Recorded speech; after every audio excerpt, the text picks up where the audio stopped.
नमस्कार दोस्तों, डिक्टेशन शुरू होगी 3 सेकंड बाद। रूस यूक्रेन युद्ध के 24 फरवरी को 2 साल पूरे हो चुके हैं, तो 7 मार्च को इजराइल हमास युद्ध के भी 5 महीने पूरे हो जाएंगे। दोनों युद्धों से दुनिया भर में अर्थव्यवस्था और आपूर्ति श्रृंखला पर असर पड़ा है, लेकिन इन्हें रोकने की अंतर्राष्ट्रीय कोशिशें नहीं के बराबर हो रही है।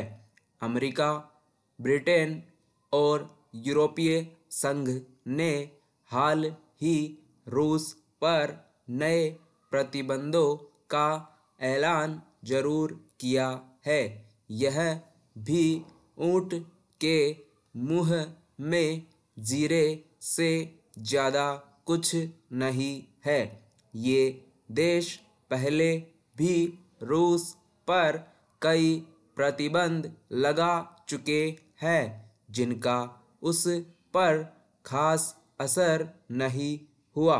रूस यूक्रेन ने दुनिया को 2 धड़ों में बांट रखा है। पेरा देखा जाए तो अमेरिका, ब्रिटेन, फ्रांस समेत कई पश्चिमी देशों की मदद से यूक्रेन लड़ाई के मैदान में डटा है, तो ईरान, चीन, दक्षिण कोरिया जैसे देश प्रत्यक्ष या अप्रत्यक्ष रूप से रूस का साथ दे रहा है।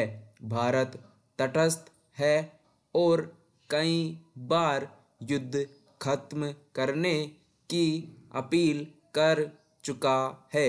सबसे चिंताजनक पहलू यह है कि युद्ध रोकने के लिए संयुक्त राष्ट्र ने अब तक कोई ठोस पहल नहीं की है। युद्ध की शुरुआत के बाद संयुक्त राष्ट्र के महासचिव एंटोनियो गुटेरेस ने मानवता के नाम पर हमले की अपील की थी। रूस के अपील ठुकराने से साफ हो गया था कि अंतर्राष्ट्रीय व्यवस्था बनाए रखने में संयुक्त राष्ट्र कितना शक्तिहीन हो चुका है। दूसरे विश्व युद्ध के बाद इस संगठन की स्थापना दुनिया में शांति और सुरक्षा सुनिश्चित करने के मकसद से की गई थी। इस मोर्चे पर इसकी भूमिका हमेशा सवालों के घेरे में रही है। यूएन के गठन के 10 साल बाद ही अमेरिका वियतनाम युद्ध हुआ, जो 10 साल चला। 80 के दशक में ईरान इराक युद्ध और 1992 में बोस्निया के गृह युद्ध में भी इस संगठन की विफलता सामने आई थी। रवांडा में 1994 का नरसंहार रोकने में भी यूएन विफल रहा। दरअसल संयुक्त राष्ट्र की सुरक्षा परिषद में अमेरिका, रूस, ब्रिटेन, फ्रांस और चीन जैसे देशों का दबदबा है।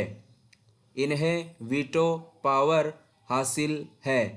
इसका इस्तेमाल ये अपने अपने हित साधने के लिए करते हैं।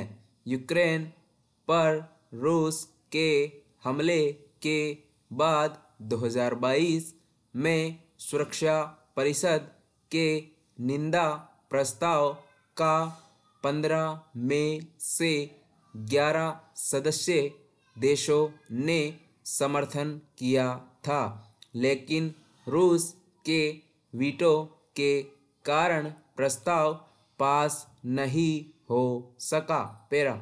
बड़े देश वीटो के जरिए संयुक्त राष्ट्र के मूल उद्देश्यों पर प्रहार कर उसकी प्रासंगिकता को लगातार चुनौती दे रहे हैं। यूएन के पूर्व महासचिव बुतरस घाली ने अपनी आत्मकथा में लिखा था कि वीटो पावर वाले देश अपने हिसाब से यह संगठन चलाना चाहते हैं। जब तक वीटो सिस्टम खत्म नहीं होगा तब तक सुरक्षा परिषद आज़ाद होकर काम नहीं कर सकती। इस समस्या का समाधान परिषद में देशों का प्रतिनिधित्व बढ़ाकर किया जाना चाहिए। स्टॉप।